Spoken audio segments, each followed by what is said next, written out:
Hello everyone, welcome back to kitchen and Rangoli. ఈ రోజు వీడియోలో నేను మీకు చూపించబోయే recipe poha and phool makhana mixture. హెల్తీగా చాలా ఈజీగా అయిపోయే స్నాక్ని చేసుకోవడం చాలా ఈజీ అండి. 10 నిమిషాల్లో ఈ స్నాక్ని చేసేసుకోవచ్చు. ఎప్పుడైనా టీ టైంలో స్నాక్గా తినాలన్నా యూజ్ అవుతుంది. అదేవిధంగా పిల్లలు స్నాక్ చేయమని అడిగినప్పుడు చాలా ఈజీగా 10 నిమిషాల్లో ఈ స్నాక్ చేసి పెట్టేసేయచ్చు.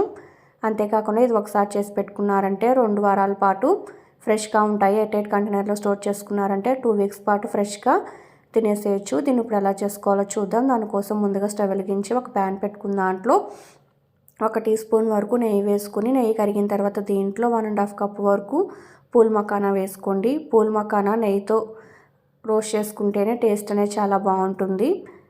వేసుకుని పూల్ మకానా మొత్తం ఈ నెయ్యి పట్టేంత వరకు ఇలా బాగా మిక్స్ చేసుకోండి. మిక్స్ చేసుకున్న తర్వాత మధ్యలో మిక్స్ చేసుకుంటూ ఒక 5-6 నిమిషాల పాటు మీడియం ఫ్లేమ్లో ఈ పూల్ మకానాన్ని వేయించుకోవాలి. ఇవి వేగడానికి కొంచెం టైం పడుతుంది. వీటిని మీడియం ఫ్లేమ్లో స్లోగా వేయించుకోవాలి. మధ్యలో ఇలా మిక్స్ చేసుకుంటూ ఇలా ఒక పూల్ మకానా తీసుకుని ఇలా ప్రెస్ చేసి చూస్తే ఇలా విరగాలి. అలా క్రిస్పీగా వచ్చేంత వరకు వేయించుకున్న తర్వాత వీటిని వేరొక బౌల్లోకి ట్రాన్స్ఫర్ చేసేసుకోండి. ఇప్పుడు ఇదే ప్యాన్లో 1 టేబుల్ స్పూన్ వరకు ఆయిల్ వేసుకోండి. ఆయిల్ అనేది హీట్ అయిన తర్వాత దీంట్లో ఇప్పుడు ఒక 1.5 కప్ వరకు పోహా వేసుకోండి. నేను ఇక్కడ అటుకులు ఇంట్లో పట్టించిన అటుకులు వేసుకుంటున్నానండి. చిన్న అటుకులు. మీరు కావాలంటే బయట మార్కెట్లో దొరికే పెద్ద అటుకులైనా కూడా యూజ్ చేసుకోవచ్చు.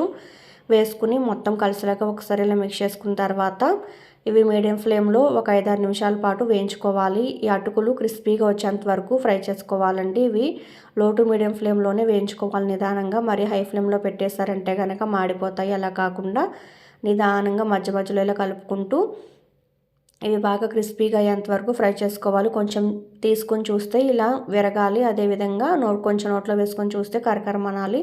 అలా వచ్చేంత వరకు వీటిని ఫ్రై చేసుకున్న తర్వాత వీటిని కూడా తీసి ముందుగా మనం మకానా వేసుకున్న బౌల్లోకి ఈ అటుకులు కూడా వేసేసుకోండి. వేసుకుని ప్యాన్ అంతా ఒకసారి నీట్గా తుడుచుకొని ఇప్పుడు దీంట్లో ఇంకొక టేబుల్ స్పూన్ వరకు ఆయిల్ వేసుకోండి. ఆయిల్ అనేది హీట్ అయిన తర్వాత దీంట్లో ఒక 1/2 కప్ వరకు పల్లీలు, ఒక 1/2 కప్ వరకు జీడిపప్పు వేసుకోండి. వేసుకుని ఈ రెండు కొంచెం గోల్డెన్ బ్రౌన్ కలర్ వచ్చేంత వరకు ఫ్రై చేసుకోవాలి. కొంచెం గోల్డెన్ బ్రౌన్ కలర్లోకి వస్తున్నప్పుడు దీంట్లో ఒక 3 పచ్చిమిరపకాయలు, ఒక రెమ్మ కరివేపాకు వేసుకుని ఇవి కూడా క్రిస్పీగా వచ్చేంత వరకు ఫ్రై చేసుకోవాలి.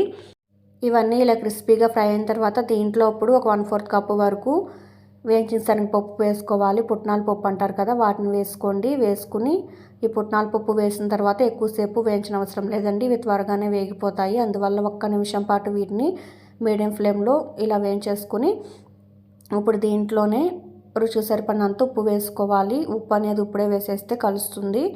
ఉప్పు మీరు రుచి సరిపడినంత వేసుకోండి. అలాగే 1 టీ స్పూన్ వరకు కారం కూడా వేసుకోవాలి. వేసుకుని మొత్తం కలిసేలాగా ఒకసారి ఇలా మిక్స్ చేసుకుని ఇంకా స్టవ్ అనేది ఆఫ్ చేసేయడమే. ఉప్పు కారం వేసిన తర్వాత వీటిని ఎక్కువసేపు ఫ్రై చేయకూడదండి. వెంటనే స్టవ్ అనేది ఆఫ్ చేసేసుకోవటమే. మొత్తం కలిసేలాగా ఒకసారి ఇలా మిక్స్ చేసుకుని స్టవ్ అనేది ఆఫ్ చేసేసి ఈ వేయించుకునే పప్పులన్నీ కూడా ముందుగా మనం వేయించి పెట్టుకున్న పూల్ మకానా అండ్ అదేవిధంగా పోహా మిక్చర్లోకి ఇది వేసేసుకోవాలి. వేసుకుని ఈ ప్యాన్ కూడా మొత్తం ఈ ఉప్పు కారం ఇవన్నీ కూడా తుడిచి దీంట్లో వేసేసుకుని మొత్తం కలిసేలాగా ఒకసారి ఇలా ఈ అటుకులు ఈ పూల్ మకానాకి ఉప్పు కారం ఇవన్నీ బాగా పట్టేలాగా ఇలా బాగా ట్యాప్ చేసుకుంటూ మిక్స్ చేసుకోవాలి. ఇలా మిక్స్ చేసుకున్న తర్వాత ఇంకా వీటిని వెయిటెడ్ కంటైనర్లో స్టోర్ చేసుకుంటే 2 వీక్స్ పాటు ఫ్రెష్గా ఉంటాయండి. అంతేనండి, చాలా ఈజీగా ఈ పూల్ మకానా పోహా మిక్చర్ అనేది రెడీ అయింది. ఇది టేస్ట్ అనేది చాలా బాగుంటుంది. మీరు కూడా ట్రై చేసి మీకు ఎలా కుదిరిందో నాకు కామెంట్ రూపంలో తెలియచేయండి. మీకు ఏమైనా నచ్చితే కనుక లైక్ చేయండి.